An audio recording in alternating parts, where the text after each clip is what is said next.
Hey guys, here we have the Mini Educator remote training collar.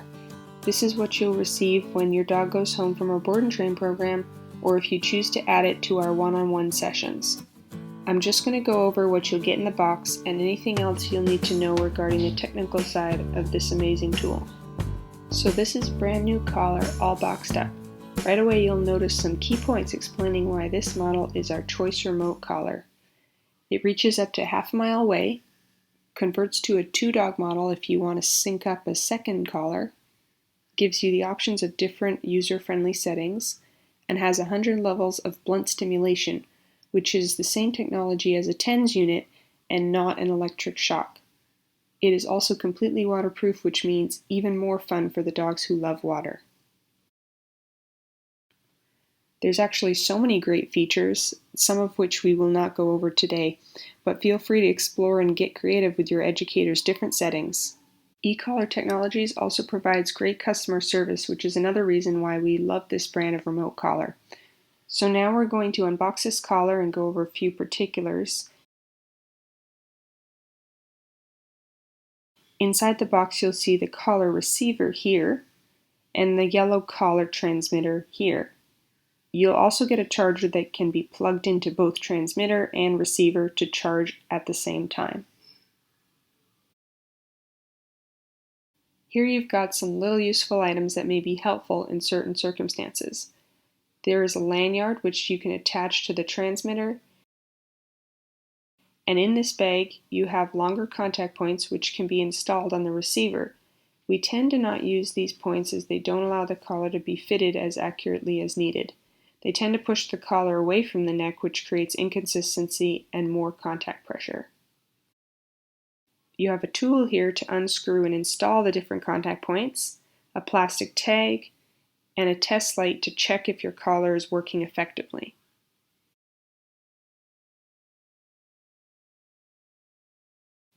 Now let's go over the actual system. Brand new collars work right out of the box and don't need to be pre-charged. However, you'll want to charge it up once or twice a week when you begin to use it consistently. In my experience, the battery takes a good week of use before needing to be recharged, but that will vary depending on use and care of your tool. You'll know it'll need charging when either of these lights flash amber. If it's flashing red without you pressing any buttons, it means it will die soon. Try to plug it in or turn it off before it dies completely in order to preserve the battery. When you plug in either piece, it'll take about 2 hours to charge, and then it will automatically cut off the power source in order to prevent overcharging. So here you have your receiver and your transmitter. The receiver is obviously the part that will go on your dog while the transmitter stays on your person. Now let's turn these on. You'll see a little red dot on each piece. To turn on the receiver, you're going to connect these 2 red dots. And when you can see a green light begins flashing, that means the collar is on. You do have to turn the transmitter on separately, so if you turn it over, you'll see an L button which is labeled as both on, off, and light.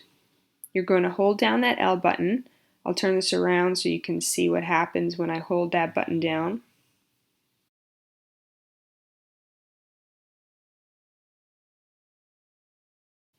And now both your transmitter and your receiver are on. So your dial is up here, and as you can see, you can smoothly dial up on stimulation levels until you reach high, which is a level 100. By conditioning with low levels as we do at Highfives, you probably will never need to hit such high levels on your dog. However, the range is there if you do need it.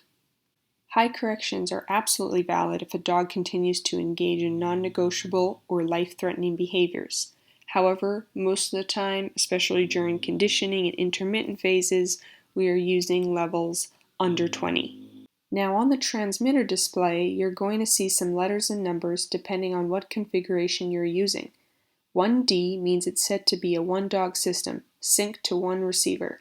You can add a second dog to this unit very easily. M and C means momentary and continuous. Having both letters M and C showing on the screen means you have it set to use the red button manually for either momentary, or continuous pressure. With the collar set for both M and C, you're able to use this red button manually for any stimulation. You can either tap or you can hold. And a continuous hold on the red button will last a good 10 seconds before it shuts off on its own without you removing your finger. This is just a safety precaution. Now this black button will only do a momentary tap, no matter how long you hold it down for. We don't tend to use the black button at any time. I recommend using the red button for the hold or the tap, and then you're all set. Very simple. There is a small M and C setting button at the back of your transmitter, which allows you to cycle through momentary, continuous, or the default M and C combo configurations. We prefer the exact settings shown here for 95% of all dogs we train. So to keep things simple, try to keep the collar display looking like this one. Now, if that 1D is not flashing, it's most likely because you've accidentally locked it, which means you've held down the dial so the level of stimulation was locked. So now that I've locked this collar, you can see I have it set at level 1, yet as I dial up, the screen and the level are both frozen. This is when a lot of people think their collar's broken, but it's actually only been locked. When you unlock your dial, ensure that the level isn't too high or low, as it will jump to wherever the dial is positioned. Once again, we don't recommend you lock your dial because you don't know which level you may need at any given time. Over here there's a T button, which represents tone. You can set it to be an audible tone, but it is preset as a vibrator. Vibration is actually something we don't use often. People tend to think it's more humane, but dogs either don't even register it or they freak out when they feel it. So potentially it's a valid option for correction of behaviors, but not obedience work. It also has only one level setting and does not coincide with the stim levels on the screen. When the remote collar is not on your dog, make sure you turn off the transmitter and the collar to preserve the battery.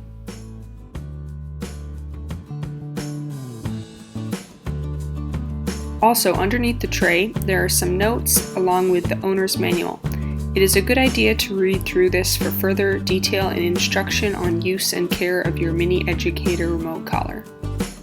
In another video, we'll go over the proper placement of the collar on your dog's neck, finding your dog's lowest working level, and using the remote collar on a daily basis for communication and training purpose.